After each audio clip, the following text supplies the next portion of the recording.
Porque delincuentes que tienen este nivel de fuego, bandas que se han coordinado entre sí para ampliar su capacidad delictual y que han cometido de los delitos más graves que se han cometido en el país en el último tiempo, con esta capacidad de organización tienen que estar tras las rejas. Y el trabajo que ha desarrollado la PDI con el Ministerio Público no puede ser el día de mañana dejado de lado, desechado o debilitado por la acción de los tribunales de justicia.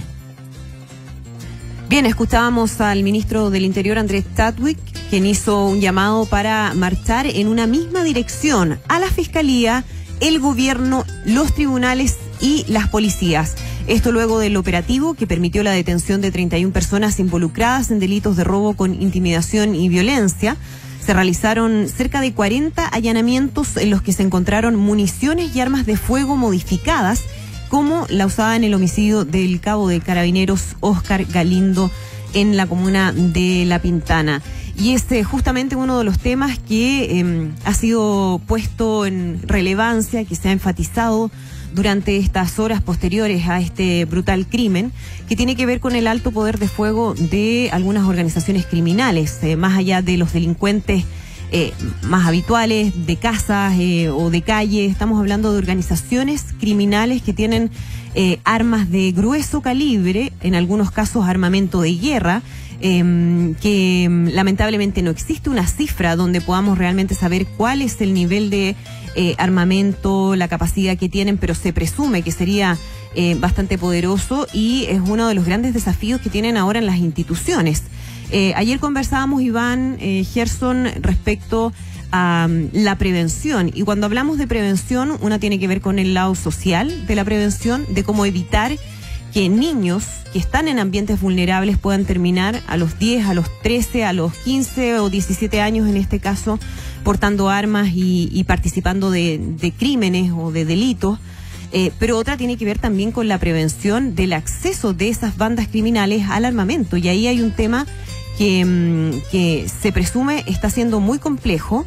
No tenemos certeza de cuántas armas hay en estos momentos en manos de delincuentes. Sí sabemos, y lo hemos visto en los mismos allanamientos, uno por ejemplo que se registró horas antes del homicidio del cabo Galindo, donde vemos no cualquier arma, no armamento hechizo, sino que armas bien sofisticadas, armas que son armas que traen a veces desde otros países, como vimos en la operación Houston, que traían armamento de Estados Unidos, armas que son robadas a las mismas fuerzas policiales, y ahí hay uno de los temas pendientes que son fundamentales de resolver si es que queremos realmente avanzar para tener mayor seguridad, y especialmente no solamente centrado en este tipo de hechos, sino que especialmente, como lo comentábamos ayer, Iván, para los vecinos que viven en zonas que están prácticamente tomadas por algunas organizaciones criminales. Sí, hemos ahondado en el punto. Yo creo que los ojos ya están abiertos o están en camino a abrirse completamente a esta que es una realidad lamentablemente creciente y que va a ser muy difícil de erradicar, porque tienen como base un caldo de cultivo que es muy extenso en nuestro país y que tiene que ver con la desigualdad, ¿no? Naturalmente, esa es una visión. Ahora, también a propósito de estos casos, no solo de la muerte del cabo Galindo, se ha abierto una polémica que tiene que ver con la actuación del juez de San Antonio. Estamos hablando del juez de garantía, Juan Pablo Flores, y que es opinable desde el punto de vista jurídico. Lo es, porque de hecho hay juristas que tienen opiniones encontradas al respecto. Sí. Y entiendo que tú conversaste con algunos, a mí me tocó conversar con otros, y hemos estado haciendo averiguaciones. Hay columnas en favor y en contra, y de ahí se deriva una disputa interesante entre el Ejecutivo, una tensión entre el Ejecutivo y el Judicial sobre el criterio de los jueces.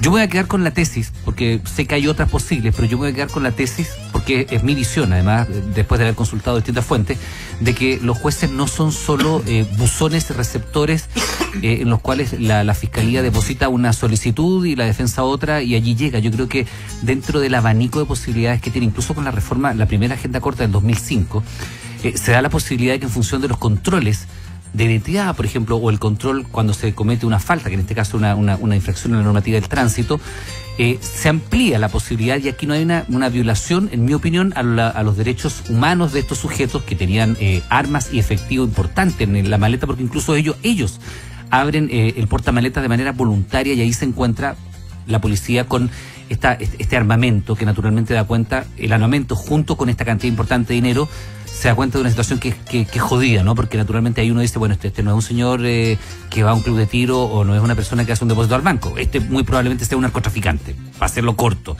Y creo que el juez tenía alternativas. Por ejemplo, no invocar el Pacto de San José de Costa Rica. Por ejemplo, dar la alternativa, y en eso la discusión que tuvimos la otra vez me parece que hay que ser súper claro. El juez no puede pedirle al Ministerio Público que formalice o reformalice, pero sí le puede abrir la puerta para que lo haga, preguntándole si tiene otras diligencias u otras formalizaciones a propósito de la fragancia del delito cometido. Me parece que como naturalmente hay un criterio y una discrecionalidad con la cual los jueces aplican la ley, porque hay una discrecionalidad, es decir, hay jueces que verán esto más bien en blanco, otros los verán más bien en negro, y en el medio habrá un abanico de grises de distintas tonalidades dentro del gris que estarán más cerca de lo garantista, más cerca de lo punitivo. A mí me parece que teniendo el abanico de posibilidades el juez, acompañándose de un elemento tan sencillo como el sentido común, me parece que invocar el Pacto de San José de Costa Rica como una violación a los derechos humanos que habría cometido Carabineros al detener a estas personas por violar la ley de tránsito, habiéndoseles descubierto armas y efectivo en una cantidad importante, me parece que es un primer error. Y en el caso puntual de este juez en lo particular, solamente quiero recordar que tiene otros casos, otras sentencias que luego han sido rechazadas en la Corte de Apelaciones. Dejó libre a un sujeto con 5 kilos de marihuana, entre otras cosas. Me parece que allí hay un abanico de posibilidades. Yo prefiero quedarme con la alternativa de que los jueces, cuando hay una flagrancia y algo que resulta peligroso para la ciudadanía, como sujetos armados y con efectivo, es mucho más razonable aplicar el criterio más duro de dejarlos presos que dejarlos libres invocando una violación a sus derechos humanos. Claro, hay que ver en todo caso cómo se procedió en determinado episodio. Es súper opinable. La particularidad es donde están precisamente las excepciones. Pero yo quería volver, fíjate, sobre lo que escuchamos al comienzo, las declaraciones del ministro del Interior, cuando dice que el trabajo habló de investigaciones, pero se extiende, por supuesto, a Carabineros. O sea, el trabajo de las policías, dice, no puede ser desechado por los tribunales.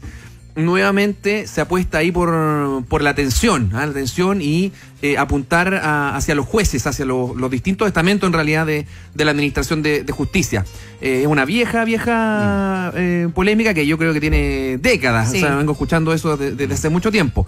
Pero evidentemente hoy día tiene un contexto. El ministro del Interior habló justo en el día del funeral del cabo primero Óscar Eduardo Galindo Saravia en Cañete, antes de viajar hacia la zona. Entonces tienen evidentemente una connotación, un valor mucho más potente. Yo creo que acá hay varias lecturas, varias formas de mirar esto, esta declaración que en el fondo responde a una política. Es una declaración bastante breve, pero en el fondo aquí hay una visión de las cosas que está respaldando esta declaración del ministro Chadwick, el ministro del Interior. La primera es netamente política, que da cuenta de lo que dije recién. O sea, aquí hay una visión de cómo se tienen que resolver los problemas, pero además se hace cargo, recoge lo que está en la sensibilidad ciudadana. Y ahí, digamos, hay una oportunidad que es hasta donde tiene que avanzar, porque en el fondo apuntala lo debilitado que están sobre todo Carabineros. Este gobierno en definitiva tiene que asumir toda la crisis de Carabineros y tiene que avanzar en esa línea. Tiene que además responder al fenómeno de la delincuencia cuando está teniendo un carácter distinto producto de lo que tú decías, Andrea. O sea, una cosa son los delincuentes comunes, pero otra cosa ya cuando aparecen los narcotraficantes, y los narcotraficantes que se van poniendo cada vez más poderosos, van adquiriendo mayor armamento. Por lo tanto, tiene que responder a ese fenómeno también. Los jueces, por otra parte, dicen que están haciendo su trabajo. O sea, están aplicando las normas que existen, no pueden aplicar otra cosa. Entonces, y dentro de esas normas están los procedimientos, y por eso puede que se produzcan algunos bemoles. Sin duda también ha habido casos en que se ha constatado algunos errores, y los tribunales mismos han corregido a otros tribunales.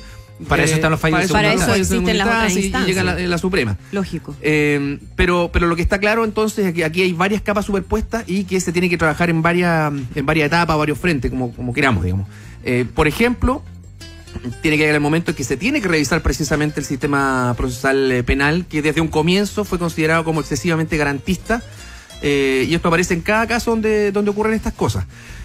Avanzar también o modificar o estudiar o discutir por lo menos el tema de los castigos, las penas, el Código Penal, que es una cosa que todavía no se hace, que ha quedado un poco de lado. Se avanzó en el procedimiento, pero no se ha reformado el Código Penal. Pero por sobre todo, no por sobre todo, pero lo más urgente en definitiva es lo que está pasando hoy. Cómo atacar este fenómeno donde hay bandas organizadas que operan con mucha fuerza, descaro, con utilización de menores como escudos, como soldados, como método, en fin. Y es ahí donde está el problema. Entonces, ¿cómo destinar recursos? A veces no es suficiente. Decíamos en programas anteriores que se ha dejado de lado un poco la inteligencia. Sin duda que también se tiene que trabajar ahí. Pero el camino más largo, el más tedioso y que compromete a todos los estamentos sociales es lo que tiene que ver con mejorar las condiciones sociales, mejorar como sociedad en definitiva, avanzar en menos segregación, menos exclusión, menos pobreza, más educación, más instituciones de protección de los menores o de las capas vulnerables, pero que funcionen bien. Es decir, una tarea que es mucho más profunda y que requiere de un consenso social, pero no es la única, insisto. A esto se tiene que atacar ahora ya también. Entonces, por eso vemos al ministro del Interior, que aparte de cualquier intencionalidad política u uso del lenguaje, tiene que atacar el fenómeno que está presente en las calles y tiene que también atacar la posición en que se encuentran las policías, sobre todo carabineros, con los casos que ya hemos conocido y que sin duda lo han debilitado en su labor esencial, que es proteger a la ciudadanía. Por eso es más urgente que nunca, Gerson, la reforma al interior de Carabineros. O sea, cuando vemos problemas de inteligencia burdos como los que hemos visto en los últimos días, uno se pregunta, bueno, entonces, ¿cómo están operando? ¿Cómo está operando la inteligencia de Carabineros en zonas conflictivas, en zonas donde operan estas organizaciones criminales? ¿Cómo no se puede avanzar en ese sentido? Hemos visto planes de intervención en algunos sectores más complejos, donde se sabe desde hace años que hay bandas que tienen tomados los lugares y pareciera que no pasa nada. O sea, ha habido planes de intervención, ha habido recursos que se han destinado a aquello, y la verdad es que la situación no solo no mejora, sino que empeora cada año. Entonces ahí obviamente que el trabajo es absolutamente integral de las distintas instituciones, pero lo que tenga que hacer Carabineros en términos de su reforma, a mí me parece que va a ser muy fundamental para poder avanzar en ese sentido.